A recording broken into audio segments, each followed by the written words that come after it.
Hello, everybody, and welcome to Breakthrough, a Dale Carnegie podcast. My name is Faith Wright, and I am your host. So welcome back to another episode. I'm so excited today to have our special guest, my friend, Ashley Lambeth, come on, and she is going to share more of her story to listeners to inspire and encourage to seek creativity, to do breakthroughs in your career amidst the most unexpected circumstances and situations. She is a multi-specialty personal trainer, CEO of DreamBody Productions for almost 11 years now, wellness expert, owns her own personal training company, like I said, and has been a thriving success in the industry. And she has come today to share her ups and downs, the greatest of times and the lowest, especially through COVID. But let's first hear, Ashley, if you would just share with our listeners a little bit more about you and your background as we get started. Hello, everybody. Thank you so much, Faith, for having me today. I'm so excited to be here. It's a pleasure for me to be here. Introducing myself as a personal trainer. I've been in my company for 11 years this year, and been through, like you said, there's always a ton of ups and downs with these things, both personally and professionally. I'm an open book. I would love to tell you anything that you would like to know, and inspire people that are trying maybe to do either something that I've done or other people that are trying to do their own thing in their own business to keep going and just keep pursuing your dreams at all cost. Oh, thank you. Actually, I know so many people are going to get benefit out of this episode because they just need someone to encourage them to keep going, right? It's not if troubles occur, but when they occur. And so 100%. Specifically, how did you think about starting your own company? And then we'll get into where things derailed with COVID, just like the rest of the world. But start in the very beginning with actually dreaming up the possibility of starting your own business. So my story is not, I don't think my story is normal to the industry. I did not start at a big box gym. A lot of people think that personal trainers must have started at like a Gold's or somewhere else, and I did not. My introduction to the fitness industry was actually in sales and management. So I worked for a local company here. It's actually the very first one that they ever started, called O2 Fitness. I worked for them back in, I think it was 2004 to 2007 or 8, something along those lines. And again, I was in management. I was on the business side of the gym, right?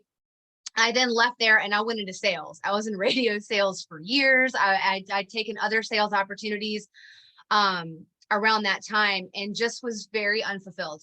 I was very unfulfilled. I really felt like I lost my way. I didn't feel like I had anything to offer the world. I didn't know what that was, you know? I knew when I was at O2 Fitness back, I was in, I guess, my mid-20s at the time, that I wanted to be a trainer. I always looked at them and I was like, that's such a cool thing. Like, how do you do that? And I was actually kind of training to be a trainer at that time, just sort of on the back end, reading about it, watching the trainers, kind of shadowing them a bit. But it didn't work out at O2 Fitness. Like I said, I followed the management position there. I followed my sales career there. So I was always pulled in that direction, and the training was just a thing of the past. Then I got into about 4 or 5 years of sales. Like I said, it was just not for me.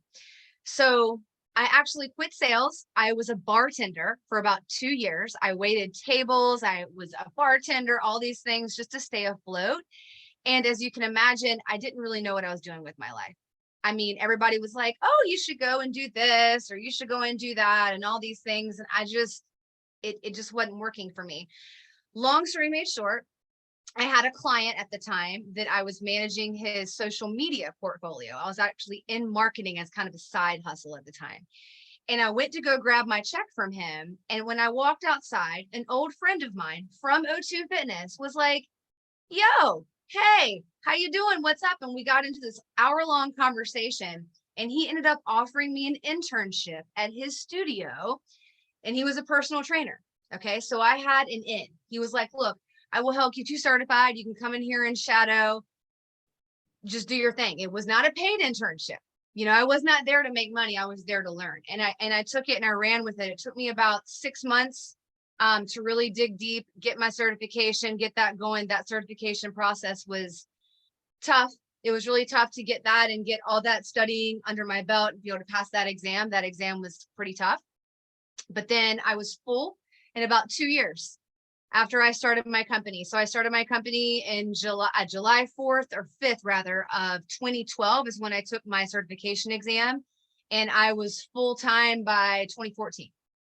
Wow, that is incredible. And I just, so many people can relate to what you're saying when you were talking about being in your mid 20s and not having direction. No clue.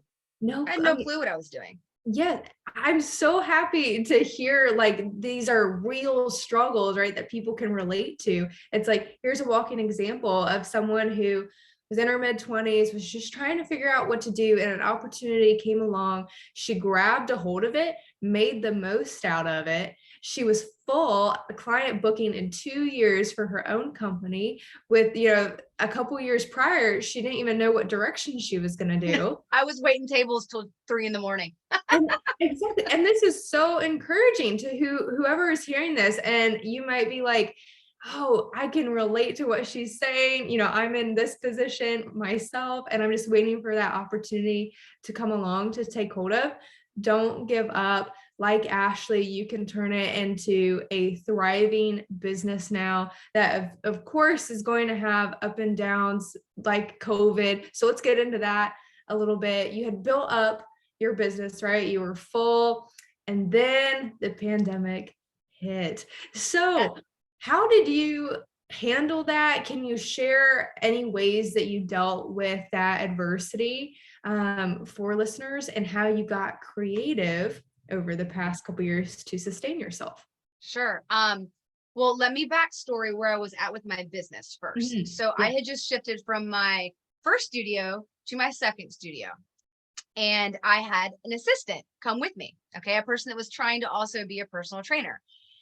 And this shift in my business going into a new studio tripled my business. This was in 2019. It tripled my business later, right? So my clients, and then some, and then some. Okay. So I was rolling. We were both full, both happy, doing our thing. This was 2019. We rolled into 2020, killing it.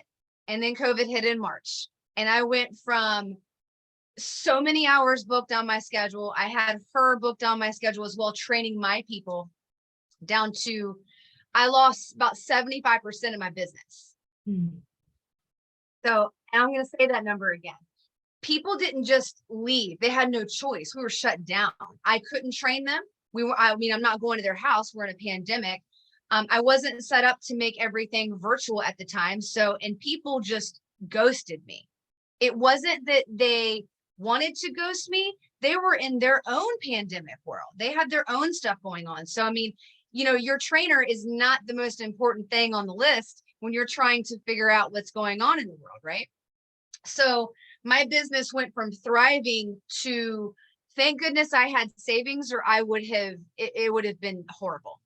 And I lived on my savings for pretty much the rest of 2020 and went into 2021 in the negative, to say the least. And really, the worst of it was not 2020.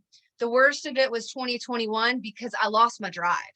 I lost my want to continue, because I was like, it just felt bad. I didn't have any money. All my clients were then all over the place. I didn't have a studio of my own anymore. It was just heartbreaking to me to feel like every moment I just had to fight for something. And I wasn't even clear in my heart what I was fighting for anymore. My dream, the thing that I had just gotten to like the highest level in 8 years, just fell out from under me in a week. In 1 week's time, I went from here to here, and I'm like, all right, now what do we do? All right. So my pivot at the time was, well, we got to learn how to go virtual. So we did. I took as many of my clients as I could. And now let me tell you financially how this affected me. So when you go virtual, they've already paid me for my time. So I'm not going virtual and making money. I'm going virtual to train clients out that have already paid me for my session time. right? So these sessions are just to kind of like for me to kind of break even. I actually sent an email out when we decided to go mobile, because when the world started to open back up, I sent an email out. I was like, hey, I'm going to your house. I loaded up the back of my Maxima with a whole bunch of weights and all sorts of equipment. And I started going all over Raleigh to people's homes so that I could train them. And they didn't have a choice. I said, hey, you either take me up on this or you take me up on my virtual option, or that's it. You don't get to use your credits. And it was tough. It was tough because I felt like I didn't know what the right move was. I had to move forward and I had to say, use your time or don't. And luckily it worked because I was able to, in 2021, kind of just prop myself back up. It wasn't pretty. It was barely above water, to be honest with you. I even interviewed for other positions in companies and just decided I wanted to make a decision if I wanted to continue with my own company or not, because I was just I was tired of the game and the grind and the hustle. And I just was very let down by everything that was happening. But I didn't. And I didn't stop. And I didn't stop because internally, I didn't feel like it was the right time. I was sitting there and something inside of me, I was like, Ashley, if you give up, you're not giving up because it's hard. You're giving up, at the time, 9 years. I'm giving up 9 years of business because it got hard for a year. And I'm like, that doesn't feel right to me. What if I just grind it out and see what happens? So I told myself last year in January of 2022, I said, I'm going to give it one more year. And this year has been my best year, 2022. Congratulations. That is a comeback story. It is. And not like financially, I didn't like blow it out of the water. It wasn't like financially, I did my absolute best. I turned every corner that I wanted to turn. Like I'm back. So now I feel like I'm going into 2023 strong. I have a new studio about to open on the 16th. Like I'm a national instructor for Hot Works now. Like I just kept on and it came back, and it was horrible the last 2 years. I will tell you, nothing has tested me more. I have never wanted to give up more in my life. What would you say to listeners that feel like giving up and they hear this and like, man, that sounds awesome, but it sounds like a lot of work and I just don't know if I can do it? What would you say to them? You're going to have to dig really deep and have a conversation with yourself about what you're willing to do. Because there came a point I could have gone both directions and it probably would have been fine either way, if I were honest. And it's going to come down to the person and what their dreams actually are and what their purpose actually is. Because maybe for other people, the move, shifting careers might have been better for them at that time. It was not for me. Yep.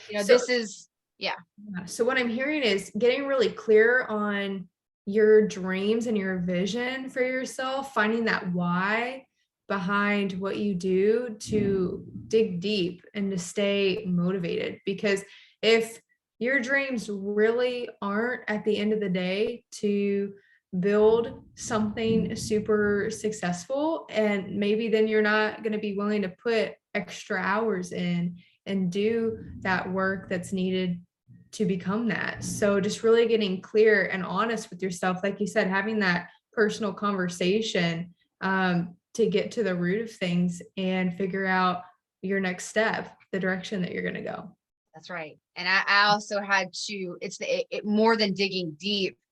I realized more than ever that this is my gift and this is my purpose. Yeah. Or part of it. It might not be my all in all for the next 20 years, but it is today exactly where I need to be. And to platform myself for my next level, whatever my next level is in life, wherever I'm going is going to depend on what I'm doing right now. So I made the right decision.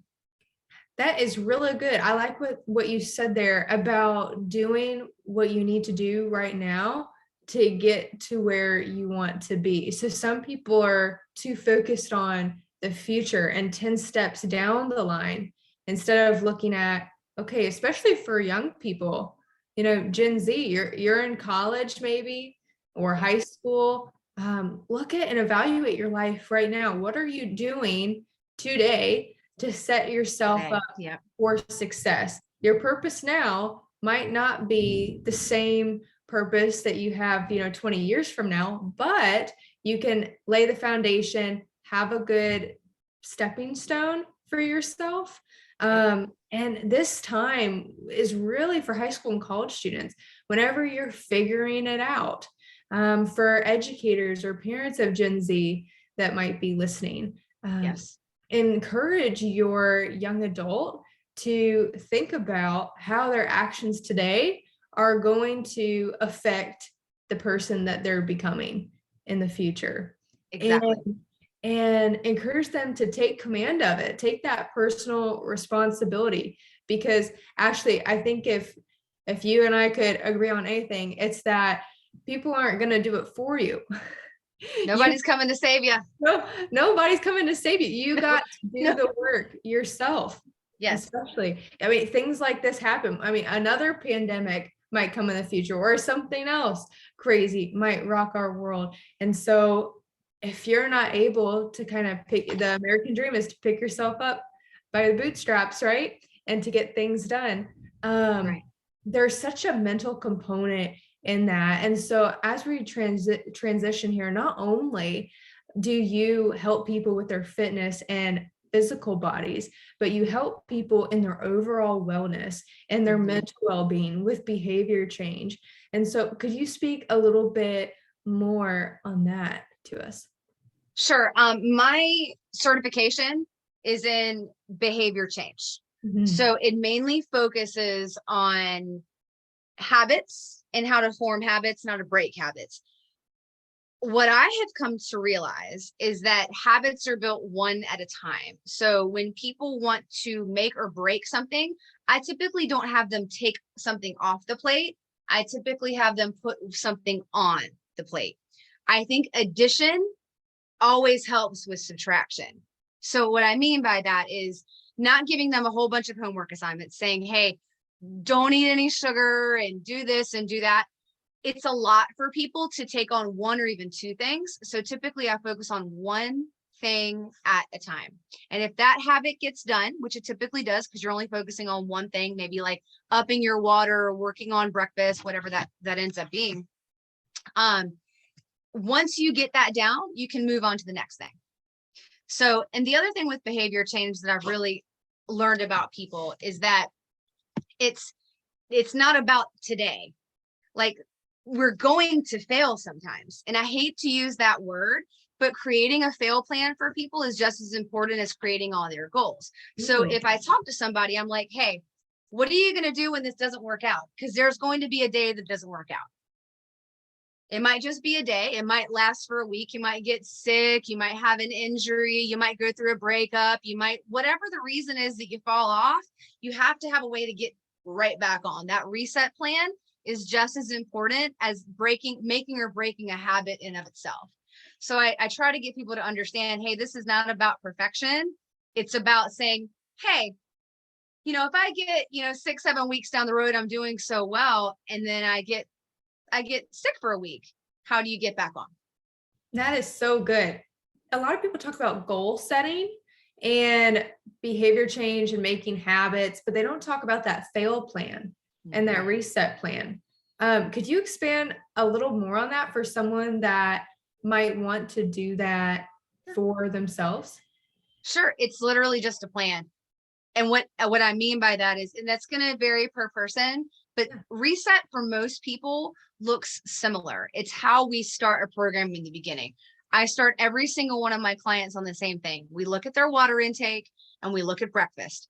Everybody, we start on the same thing. So typically, if I tell them to do a fail plan, it's going back to those first steps and saying, how is your water? How are your meals? Do we need to focus on a certain meal? Do we need to focus on a certain day you need to be working out more? Do we need to focus more on stretch? We go back to that reset. Where do we start again? What thing can we pull back into your daily habits that make you feel like you're thriving again? Because motivation, at least from what I understand about motivation isn't just something that happens. It's something that happens task after task after task. It's momentum is motivation, Yes. right? They're the same. So people are like, well, I'm just waiting to get motivated, or it's never going to happen. Like, they have to start doing the reset in order for the momentum to start and that motivation to set in. That's so, so good. And this can be applied to things outside of fitness, right? So if someone wants to form the habit of getting their homework done early, going to bed at a certain time, Yes. you know, Simple not things. not being on their phone as much during the day, or not being on their phone, 30 minutes after they wake up so they can do their morning routine. Whatever it is, these habits are so crucial to form. And then this reset plan and this fail plan that you're talking about, just being realistic. We are not perfect humans. We have many flaws. And so being honest with ourselves of this imperfection that we face, and everything's not going to go exactly the way we plan all the time, is a good place to start. I'm interested in hearing, if you had to summarize your biggest breakthrough in life, what would that be? And then I just have one more question for you after that. There's many, but I'm gonna narrow this one down. And it's self-doubt. Overcoming self-doubt is something I'm still doing at 41 years old. Yeah. And it's not a confidence thing. They're different. It's not I can't even explain it to people really, because they're like, oh, you're so confident. And I'm like, yeah, but I still doubt myself. I still doubt my capabilities sometimes. There's not a reason to do that. It's just something that I've struggled with. And me breaking through that has really been something I've done this past year. When I went to the Hot Works competition to become a national virtual instructor for them, it was a competition, narrowed it down from like 200 people to 40, down to 15. And I was flown out to Arizona to compete in top 15 for top 7. If you get top 7, you win a position there. My dad had a stroke 4 days before I was supposed to fly out. Like ICU. It was really bad. And then he had a brain bleed. And I had to dig really deep in that moment, because you have the self-doubt of, I'm going to fly across country to a competition, right? Self-doubt, right? There's that. But then I go, oh my gosh, my dad is in the hospital. How do you navigate this? The level of emotional depth I had to go into to compartmentalize everything in my personal life, to get past my self-doubt and to show up 110% in Arizona was breakthrough everything for me. It proved to me not only that I could do it, because I did it and I got in the top 7, but it was also under the most dire of circumstances. It wasn't like I just got on a plane, everything was fine. My world was turned upside down as I was getting on the plane. So I say that to people because even under the worst of circumstances, or whatever it is you're feeling, whether it's self-doubt or whatever it is, there's always going to be something I feel like maybe the universe will throw at you. You'll get through it. You'll figure out the way around that thing if you choose. Because I almost didn't go. That is so good. Thank you for sharing that, first of all. It's personal and it's hard to share, but it's so good for people to hear it, because if they can see that it's possible, if something big like that happens in their life that is personal to them and seems to be not just at the wrong time, but the wrong person for it to happen to, like your dad, right? Someone super close to you, and compartmentalizing it like you did to be able to still show up the way that you wanted to with self-doubt in tow. And I was like, oh man, this is testing everything I've got right now. Okay. Yes, so many layers and added components on you, and that kudos to you. I mean, that just takes something, absolutely. And the fact that you can still say that you have confidence, yet you doubt yourself sometimes, and that's totally normal. just breathe so much truth and air to people that might be struggling with self-doubt as well. Like, it's okay. You can be confident in yourself, yet still doubt your abilities at times. And what would be your greatest advice to Gen Z? And then what would be your greatest advice to maybe people that work with Gen Z, whether that be educators or coaches? Go for it and don't ever give up. To the Gen Zers, Yes. I mean, that's it. Just go for it and don't ever give up. That's it. The people that are supporting Gen Z in any way, your support might not look like you think. Sometimes people just want to be heard. And I think for me, what I've learned is you have to know, do they need an ear? Do they need someone to help them fix it? What do they actually need from you? From the support angle, I think would be helpful, because sometimes they're just trying to figure it out. So to be told what to do and being supported are a little different.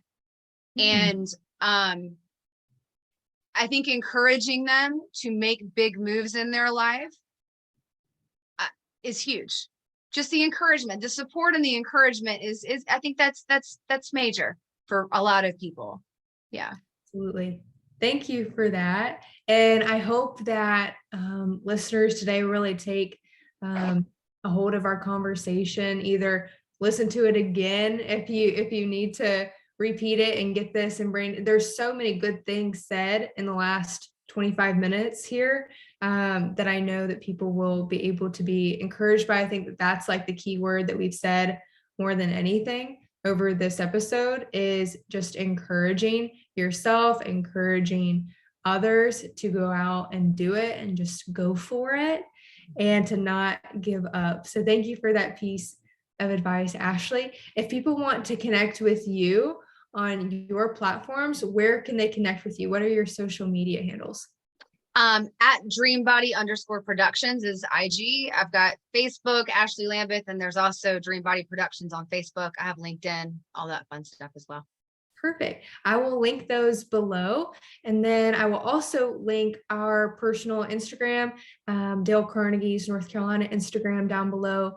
If you have any podcast guests that you would like to recommend, or any topics that you would like us to speak on, feel free to share those with us as well. But it was a pleasure having you, Ashley. Again, thank you so much for being our guest. Thank you. Yes. I loved this. This was wonderful. Thank you so much for having me. You're welcome. And we will see you guys on the next episode. Thanks for listening. Bye, everybody.